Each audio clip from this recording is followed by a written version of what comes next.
When two countries engage in a high-level conflict, it seldom only impacts those two nations, but also their immediate neighbours who have their own concerns and, of course, interests in how such disputes play out. And in the case of the recent war that we saw between India and Pakistan, those immediate neighbours are Afghanistan, Iran, and, of course, China. And to talk to us about what we refer to as regionalism and how that can impact these kinds of relationships is Dr. Zahid Ahmed, who is an expert on peace and security in South Asia and the Middle East. He has a PhD on the South Asian Association for Regional Cooperation, and he's worked with a number of organizations, including the United States Institute of Peace. He's the author of 2 books, Regionalism and Regional Security in South Asia, which is published by Routledge, and most recently, Iran's Soft Power in Afghanistan and Pakistan, which is published by Edinburgh University Press. He's currently an Honorary Fellow at the Alfred Deakin Institute, which is based in Melbourne, Australia. And I'm Dr. Sarina Hussain. I'm an Associate Professor of Sociology at the Centre for Peace and Security. I'm also an Adjunct Professor of Politics and International Relations at Quaid-e-Azam University and a non-resident scholar at the Institute for Regional Studies. Zahid, thank you so much for taking time to speak to us about this. Kind of get onto the relationships between Afghanistan, Iran and China sort of later on. But in terms of that relationship between India and Pakistan, am I right in thinking that diplomatic relations have been particularly tense since the BJP came into power? And if you can perhaps just talk to us a little bit about how that has led to where we were a few weeks ago, because of course we haven't seen an all-out war in decades. Well, I think here a bit of history is important because there were good and bad days in terms of the bilateral relationship. It's not the first time under Narendra Modi that BJP is ruling India. In the past, we have Vajpayee's government. There was a lot of rapprochement between India and Pakistan back then. Although the party's ideology has not changed, but the change of leadership has clearly shown us how now there is greater emphasis on intercommunal relations, greater stigmatization of religious minorities in India, and of course, that's in line with the Hindu nationalist vision, or what they call Sangh Parivar, which is right-wing religious parties in India. Under Narendra Modi, what has happened, we have seen how the minorities have suffered. There was also a very controversial Citizenship Act passed, due to which mainly religious minorities from east of India became non-citizens overnight. We saw with Article 370 how the BJP was able to fulfill its historic desire of removing Jammu and Kashmir's special status. This was not something new. This was on their agendas. But then you look deeper into their election manifestos. Quite interestingly, there's no mention of China in there. Pakistan is the main country or the threat mentioned there. So you can, by virtue of all this, you can say that, the relationship was never like this, what we have now. And especially since the Pulwama incident, in which there was a dogfight involving Indian fighter jets and Pakistani fighter jets. And we had one of Indian pilots, actually, he was captured by the Pakistani forces and later on returned to India as a goodwill gesture. While all this was going on, still Pakistan government, and the Indian government, they agreed to open the Kartarpur corridor. So there are actually opportunities they benefited from. What is happening now is that they have very rigid positions. India is not willing to discuss any issue but the issue of terrorism. And this is becoming very problematic. So Pakistan is saying what is there for us in return. They want to, of course, discuss the Kashmir issue. And other issues as well that have been, or that in the past were discussed under the composite dialogue process. So as it stands now, it's going nowhere. As far as the bilateral relationship is concerned, It has reached, I think, its lowest ever point in the history. A lot has to be, understood regarding this, but the roots of this are in the current regime and how it, especially in India, how Hindu nationalists have begun to dominate in India. So I'm saying that it's okay. Partly it is to do with the party, but it has a lot to do with the leadership and its impact on the bilateral relationship. Zahid, I wanted to ask you, I mean, I think you're right in saying that this is perhaps we've hit, in terms of the last few decades, an all-time low. And it appeared on the surface that this war took the international community by surprise. I think it took many of us, in terms of us as onlookers, by surprise. But how prepared do you think Pakistan were for such a high-scale attack? Yeah, I think it's very important to understand that for the past 20 years or so, Pakistan's military is always on high alert. It's not just because of India, it's also because of the war on terror. It's the troubles in the tribal areas, troubles in Balochistan. So the military is always on high alert and you can say war ready. When for a small country which has this big enemy next door, it has to be prepared. And of course, India's constant warnings gave them enough time to prepare more. Okay, so soon after the Pahalgam, it took Indian authorities, I think, less than 1 hour to blame Pakistan for these terrorist attacks at the tourist place in Jammu and Kashmir. And by virtue of that, it was clear India was, Indian leadership was talking about taking revenge and doing something like Pulwama. I think this current regime in India not only underestimates Pakistan's capacity with reference to what they call surgical strikes and so on. They're not understanding that Pakistan's own doctrine, military doctrine, has changed. So it's basically, the approach is if we are hit once, we'll hit back twice. That's kind of response Pakistan military wants to give. And of course, a country which invests huge portion of its GDP on the military, and people are economically struggling, there's a lot of pressure on the Pakistan military to at least protect its citizens and the sovereignty of the country. So they cannot sit back and watch. Okay, the dynamic is very different. Okay, this could be the case with maybe other states. Okay, United States lodged a lot of drone strikes in Pakistan's tribal areas and so on, but then the dynamics were different.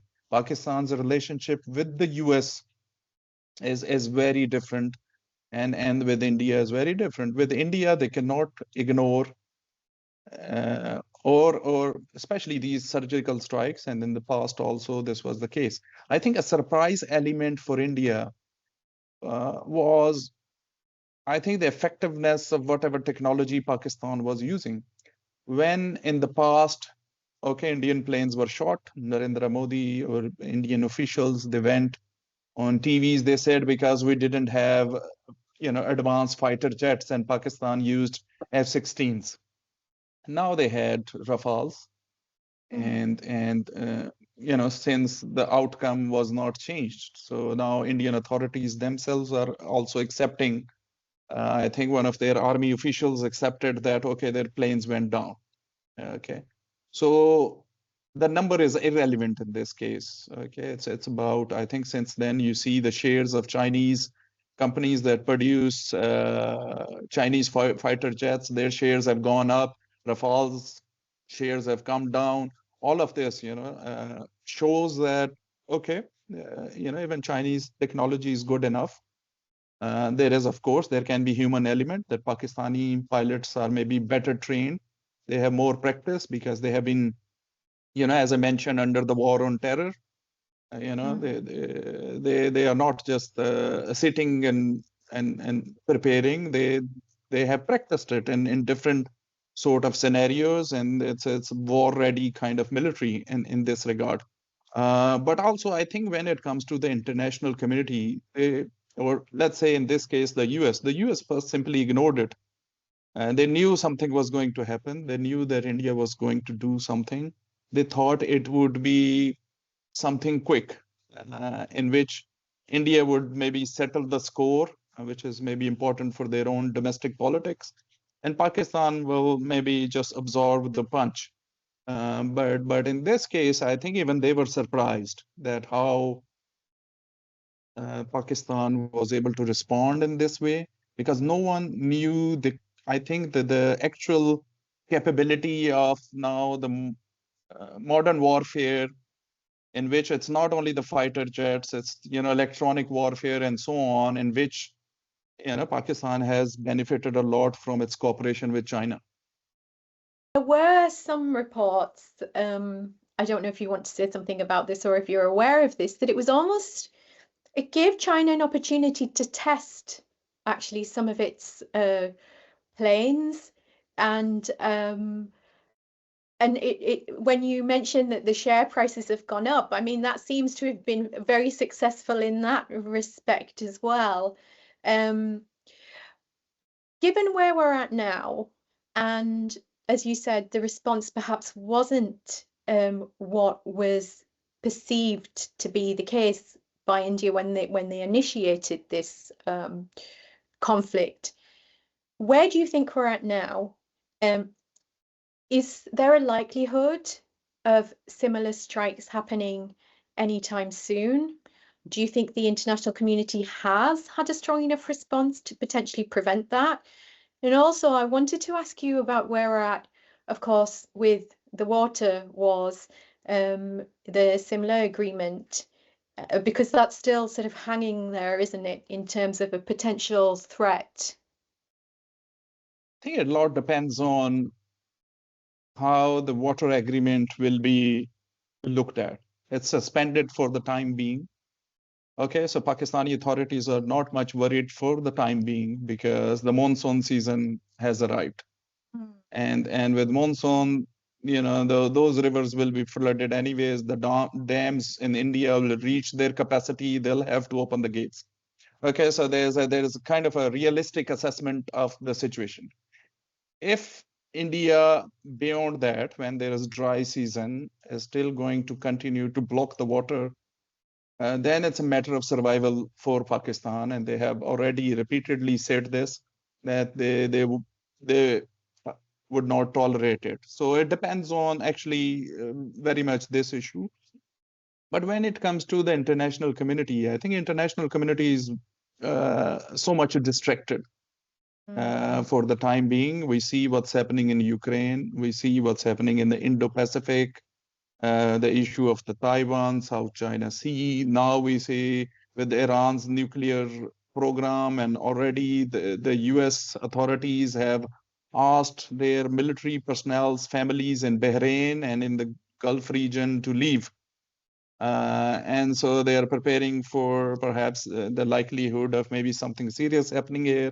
So I don't think so India and Pakistan, by virtue of that, remain that important for them, as they are focused on other sort of hotspots. But at the same time, I think what we have seen since the late 90s, okay, we did have the Kargil War, but the nuclear deterrence overall is working. It's the deterrence is after the recent incident also is kind of re-established. Okay, sometimes such things are also in military, they do to assess your enemy's capacity, something small, so they can understand, okay, what kind of capacity you have. There can be that element in the strategic planning too. So I don't think so the international community is worried much.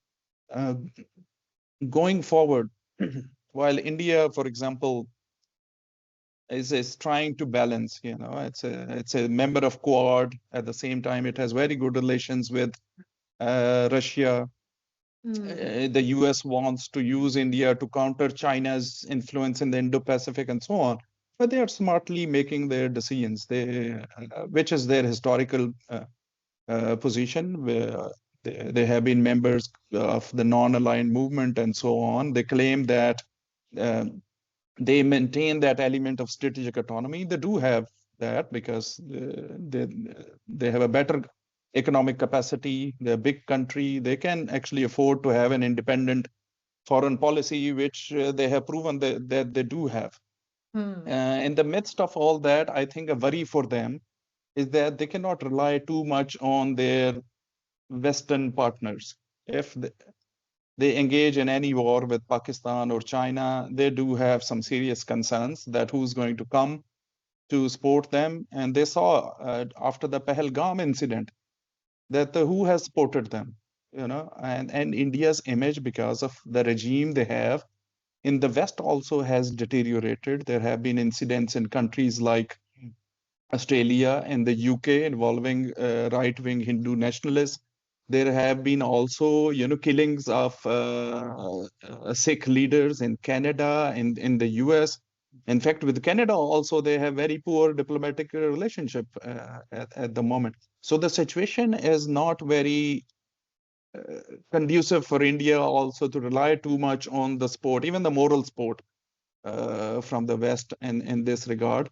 And the biggest worry is that if any conflict, if, for example, Pahalgam would have led to a prolonged conflict, whether that was going to be actually a two-front war for India. I think that was their biggest worry. It's not only Pakistan using the Chinese technology, it's also the likelihood of China joining the war. That is one of, I think, biggest concern for the Indian thinkers. I mean, that sort of nicely brings me on to that China dynamic, of course, because as I said at the beginning of this discussion, that neighboring countries have their own interests and concerns. And of course, China has invested within Pakistan and has the CPEC, the China-Pakistan Economic Corridor to protect as well. Can you tell us a little bit more about that relationship, how that has impacted the relationship in recent times, particularly since CPAC, with China and India? I think it's not only the CPEC, it's basically China's Belt and Road Initiative in South Asia. South Asia, India sees as its sphere of influence, of course. Other than Pakistan, India has had a lot of influence in Sri Lanka, sent its so-called peacekeeping troops even in Sri Lanka in the early 90s. In Nepal, cultural influence, economic influence, political influence, same in Maldives, same Bhutan is perhaps under India's greatest influence. We saw in Afghanistan in the last 20 years or so. So India continues to view South Asia as its sphere of influence. But what is happening with the BRI is that all these smaller countries have another option. In the past, they only had to look towards India. Now, most of them are hedging. They want to equally benefit from China and India, something which India is not accepting it because China is building this massive infrastructure, these ports in Sri Lanka, in Pakistan, investments in Bangladesh, and so on. And this is all around India, So Indian defense analysts or also policymakers, they view it with great concern, and they should, okay? Because, China has its own, you can say, grand strategy that it's working on. BRI is not just an economic project. It's also geopolitical. It's geostrategic. You can just assess from the location of these ports and investments around the world. So by virtue of that reality, it's not just the CPEC. Okay, CPEC is perhaps of India's concern that, okay, all this investment can help Pakistan invest more in its defense. All this cooperation with China can help Pakistan militarily modernize. The CPEC route goes through the disputed Jammu and Kashmir territory in Gilgit-Baltistan. So on the paper, that's the concern, but in reality, there are multiple concerns. Of course, they still have this territorial dispute with China along the line of actual control, but they managed it quite well. India was still doing a lot of trade with China. The cultural relations were good despite their war in 1962. But the realities have now changed with the BRI focusing more on South Asia. India is feeling more insecure and in various ways. And we already see it's BRI is perhaps partly the problem. The problem is again the Indian mindset or the mindset in New Delhi, because that has led to pushing many of these close partners in the region away from India. We see how they treated Bangladesh, how they fenced the border along with Bangladesh. In the past, only 10 years or so, we have seen how many times Indian authorities closed their border with Nepal to punish them. Okay, Nepal is economically dependent on them. A lot of people from Nepal come on daily basis or weekly basis to India for different jobs to earn a living. In Maldives also and Sri Lanka. So all these countries have been pushed away also because of the current mindset that exists, and there's no respect for those smaller countries. And now they have in China, they have a perfect option of bringing in more investment. Most of them are lower income countries. They need investment, they need jobs for their citizens, and of course they need infrastructure. If you go to now countries like Maldives, you see how China has built this massive infrastructure connecting Malé to other islands. There's this bridge, and same in Sri Lanka. You go, you would be surprised at the kind of infrastructure that China has built. And similar is the case of Pakistan. So I think sooner or later India will have to realize that it cannot go on like this when these countries have more options. And same is the case with Afghanistan. If you look at now, they are trying to equally benefit from cooperation with China and India. And of course, Pakistan is on the sidelines as far as that is concerned. Yeah, and I wanted to ask you about that relationship between Pakistan and Afghanistan, which has had its own sort of highs and lows. Where are we at in terms of that relationship? And I also wanted to ask you, of course, Pakistan has restarted, because this isn't the first repatriation program that Pakistan has engaged in. But has that repatriation of Afghan refugees back into Afghanistan created difficulties or tensions between the two? Tensions were already existing. I think it's both parties have to be blamed in a certain way. Pakistan, because even when the Taliban took over, they saw them as its proxy or a group, not as a state or as someone running the Islamic Emirate of Afghanistan. That also shaped it in the past, why Pakistan was able to control them. Pakistan was able to control them because their leadership was living in Pakistan. There was Quetta Shura. Their families were living in Pakistan. Since that is not the case any longer, what has Pakistan left with to deal with its own terrorism problem? Because Tehreek-e-Taliban, Pakistan is mainly operating from Afghanistan. Okay, so when that is happening, Pakistan doesn't have a lot of cards. It asked China, because China is investing a lot in Afghanistan, in mining and so on. Through China, it tried to push the Taliban. There was some kind of dialogue initiated by the Haqqani group with TTP, but that didn't reach anywhere. So then what is the other card? The other card and the historic card for Pakistan is the refugee card. Okay, to pressurize Kabul to accept Pakistan's demand. And for the timing, the key concern remains the TTP.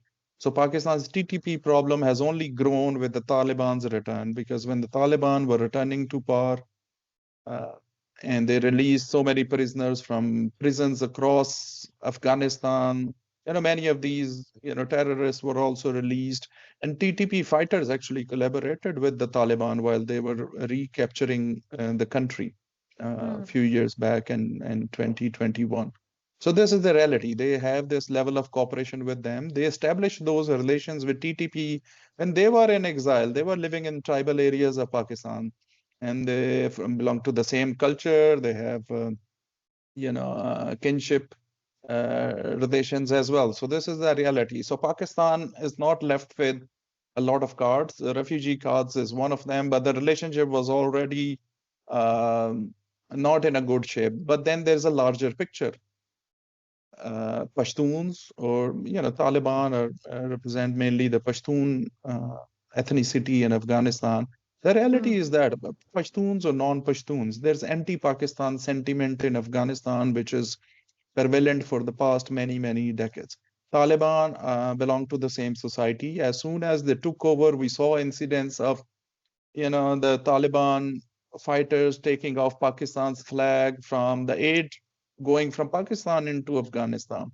Okay, so the reality is that we even could not make sure that the Pashtuns from Afghanistan viewing Pakistan in a positive manner. I think that has remained a problem. In the past few years or so in Islamabad, there was talk of diversifying Pakistan's relationship with also non-Pashtun communities, but that was already too late because everyone saw that Pakistan was consistently working with the Taliban. And I think they did many surveys in Afghanistan, and the country which is hated the most in Afghanistan is Pakistan. And all those surveys, India is seen actually very favorably. Although India has accepted only handful of Afghan refugees, but the view is very favorable. Pakistan has been hosting, at one point even hosted 5 million Afghan refugees. But somehow I think it can also be linked to our own failure in terms of promoting our narrative and influence on even Afghan refugees in Pakistan, that they even hold negative views about the country. And now we see in the shape of the Islamic Emirate of Afghanistan and the Taliban's return, which was actually celebrated in Islamabad by then Prime Minister, by then Foreign Minister, and so on. But soon they realized that, this is not the case. But this is also what the proxy war literature tells us. When the proxies become stronger, they don't listen to anyone. And this is the reality. And the Taliban, I think one important fact here is that through their office in Doha, before coming into power, they transformed in various ways. They developed diplomatic relations with many other countries, including Iran. Iran is Afghanistan's #1 trading partner now. With also India, they held meetings in Doha. Of course, they signed a peace deal with the US. They used to send delegations to Moscow, even had meetings in Beijing. In Pakistan, in Murray, they also engaged with authorities of other countries and so on. So they have options. When 1996 they came, only 3 countries recognized them. So now the reality is different. They have more relations.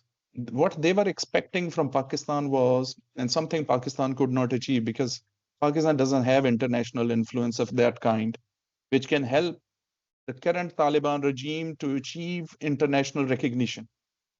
So they are siding with the bigger players that have bigger influence at the international level. And those actors, of course, there's China, there's India, and these are the 2 main actors in Afghanistan now. And of course, they continue to maintain good relationship with Iran. Many people thought that they would behave in the same fashion as they did in the past. There was a massacre of Shias in Mazar-e-Sharif in the past, but that's not the case any longer. Okay, so they have changed in certain ways. Of course, they have not changed on certain other issues like the women's rights and so on. But diplomatically, you can say that they have transformed a lot, and mainly because they have options.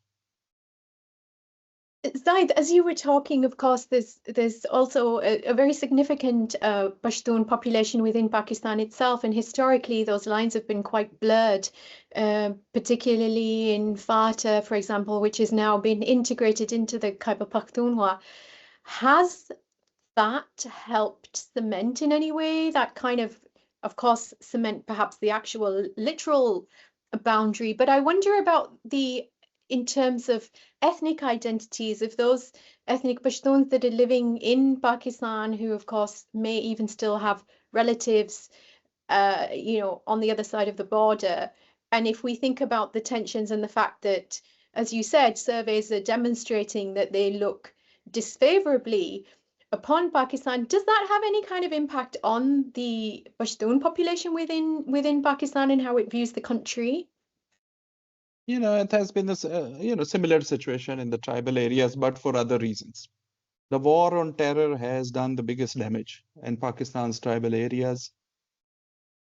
People we saw in the Pashtun Tahaffuz movement, for example, people have genuine grievances. Thousands have suffered because of that war. People lost their livelihood, their homes, their relatives, and so on. So that has been going on for the last 2 decades in former FATA, for example, the federally administered tribal areas. So those are other reasons. But of course, in the past, this chaos, this lawlessness, all of this helped elements like the Tehreek-e-Taliban Pakistan to grow and to flourish. So one desire was to mainstream FATA and strip it from the colonial era's laws like the Frontier Crimes Regulation and so on. Okay, so FCR. And now people from FATA can actually access the High Court in Peshawar or the Supreme Court, but that wasn't the case in the past. Okay, they were still living under the colonial legacy, and that kind of system was existing there. So they have different kinds of grievances. Of course, the Afghan Taliban do not see it that way. They see, of course, they hold similar views on Pashtunistan as other governments.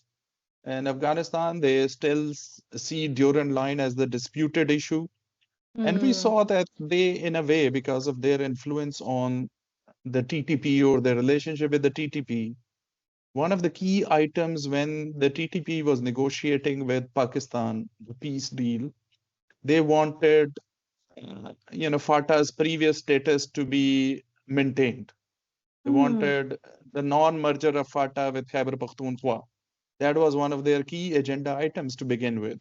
And there was a huge disagreement over that. And I would think that there was an element of the Afghan Taliban's influence, because otherwise TTP would have maybe asked for other things, the releasing of their prisoners, or maybe to drop all the criminal charges on their leadership and fighters and so on. But somehow this agenda item was very prominent, and this showed that how close they are to the Afghan Taliban and promoting their agenda within the country. I think this is very important to address the grievances of people living in the tribal areas. I think people do see a value in this, the locals, but the state has to make more serious effort to really win the hearts and minds of those people. They do need some kind of compensation of the losses. That could be maybe a good way forward. For the timing, there's no political will. I mean, we have not seen this happening. The state is more focused on, by virtue of, for example, pressure from China on Balochistan. The security situation in Balochistan, there's a bigger focus on that because there have been attacks on Chinese citizens, and China is kind of losing its patience with Islamabad. So as they're losing patience, they have, I think, put forward ideas like using Chinese private security companies, or even deploying some of Chinese soldiers to ensure that their investment is secure and their citizens are secure in Pakistan. On Balochistan, of course, the other big neighbor that you've already mentioned in terms of both geographically, but also in terms of sort of political focus, is of course Iran. And I know you've spent significant time working on this, and you published your book this year on Iran's soft power in Afghanistan and Pakistan. Can you just talk us through what that soft power looks like? Iran's soft power when it comes to Afghanistan, of course, it's higher than the case of Pakistan. But not many people realize that a lot of that has to do with this religious soft power, how they use religion as a tool. But of course, there are elements of Persian legacy and heritage, because And this part of South Asia was under the Mughal Empire, and so on. And of course, Persian used to be one of the main languages. Our previous generations in Pakistan actually spoke Persian quite fluently. So there's that element, but not many people realize that, in terms of the numbers, if you look at the actual number of Shias, Pakistan is the second largest country, because there's 240 million people, about 96% Muslim. Out of those Muslims, at least 20% are Shia. And in some parts where there are Shia majority areas, there's bigger influence that Iran enjoys. For example, Para-Chenar, for example, and on certain groups in Karachi and some other areas as well. So there's bigger influence in that regard. But when it comes to addressing the challenges in Balochistan and the role of China, Pakistan or Pakistani authorities for the past many years have been actually very concerned about the infiltration of Indian spies into Balochistan from Iran. And if you talk to some authorities in the country, they would even say that the Iranian authorities are aware of it. India is a big actor in Iran. They have been their consistent partner since the 90s. Even Iran is under, international sanctions. India has been investing in building, this corridor to connect with South Asia, with Central Asia through the Chabahar. But since the 80s, in the 80s, the dynamic was different. Okay, General Ziaul Haq's regime in Pakistan, that's when we saw on the issue of zakat, basically how Shias mobilized in the country. There is, of course, the influence of the Islamic Revolution in Iran.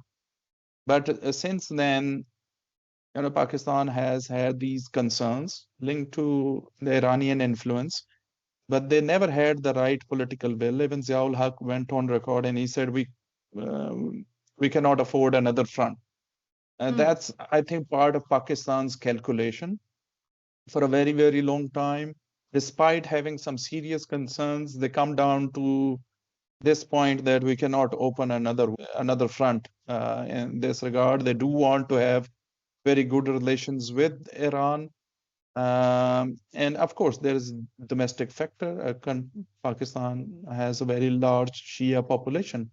So there's that comes into Pakistan's own assessment, and that assessment played out on the issue of, when the war in Yemen, when the Saudis or the Gulf countries asked Pakistan to send troops to fight the Houthis in Pakistan parliament, the rationale presented for not joining was actually Pakistan's own sectarian dynamics, which they felt could be disturbed further. Although the situation is not the same. The 1990s was worst decade in Pakistan in terms of sectarian violence. The situation is not the same.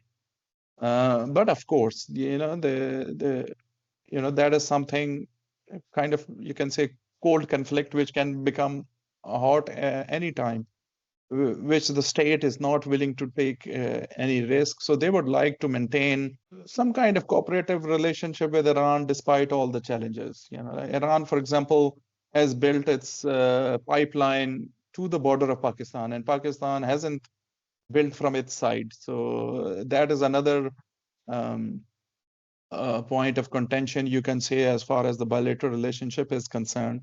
But Pakistan has historically leaned more towards the US and towards the Gulf countries, and that plays a huge role in terms of Pakistan's foreign relations with Iran.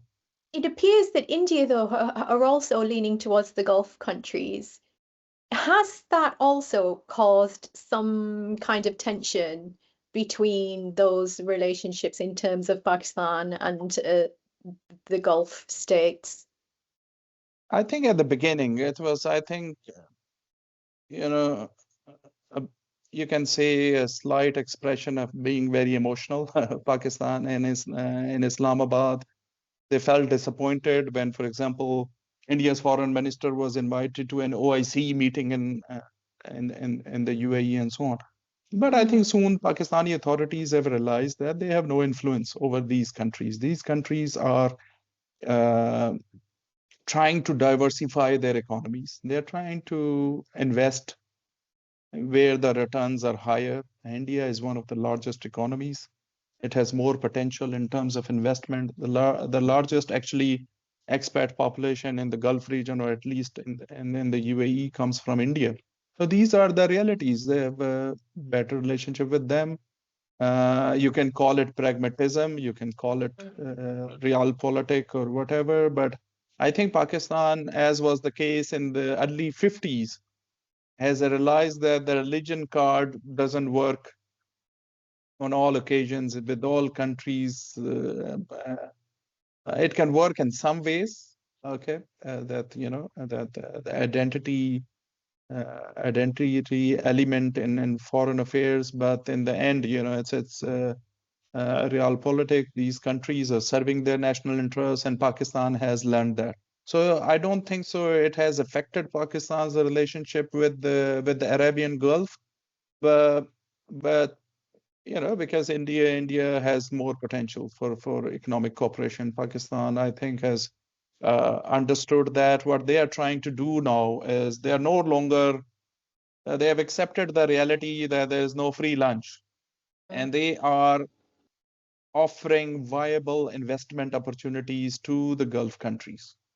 They're saying, okay, there is potential. You can invest either in the China-Pakistan economic corridor, or for your own food security by investing in the agriculture sector in Pakistan, or in the telecommunication sector, which the Etisalat from the UAE did in the past. So they are making it more viable as a business model, which India did actually to attract foreign direct investment. So I think it's no longer the case. They understand that all these countries at a certain point will stop giving us billions of dollars to rescue us or rescue Pakistan's economy. So they're making it, it's again, it's reflected in Pakistan's whole emphasis on geoeconomics and its national security policy and so on. So I think these are important elements which I believe the Pakistani decision makers have understood.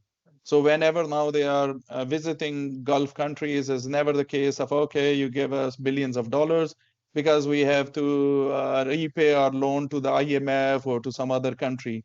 Now it's more about investment, it's more about trade. Recently, they were discussing about a free trade agreement with the Gulf Cooperation Council. So you see that they understand what they need to focus on. But of course, the situation in Pakistan in various ways is not very viable. So when these countries have to think of investment, there are better opportunities elsewhere. There are 200 countries on the planet, and the Gulf states are investing from South America to Africa and North America and so on. They're investing everywhere because this is part of their larger policy to move away from just oil-based economies. This is all across. We have seen in the case of Saudi Arabia's Vision 2030, all of them, they know that one day they'll run out of fuel, run out of oil. So they have to focus on diversifying their economies.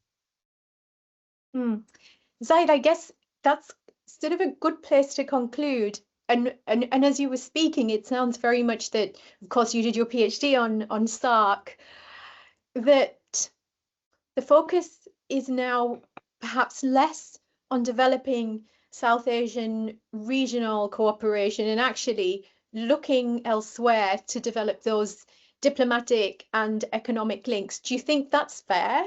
That's fair. In the state? Yeah. That's fair in various ways. It's an era of mini-lateralism, perhaps. We'll see a lot of smaller groupings of 3 or 4. India, of course, for the past many years was working on SARC minus Pakistan scheme and focusing more on sub-regional cooperation, focusing more on BIMSTEC, for example. But now when all these smaller actors around India are actually having similar grievances to that of Pakistan vis-a-vis India, there's kind of likelihood of reviving SARC in some ways. But how would you revive it? I think it's also in India's interest to use SARC as a forum through which it can engage with all these smaller actors, and perhaps this can lead to addressing a lot of differences. I think sooner or later they might also take SARC more seriously because the forum exists. It has more than a dozen regional centers and initiatives. For example, the SARC Energy Center in Islamabad, there is South Asian University in New Delhi, and so on. So all this exists that can help actually address everyone's national interests as far as South Asia is concerned. That is also one forum through which India and China can engage. Okay, this Shanghai Cooperation Organization, but China has an observer status also in SARC. So I think while there will be greater emphasis on minilateralism or sub-regionalism, I do feel that SARC might stand a chance in the midst of all this.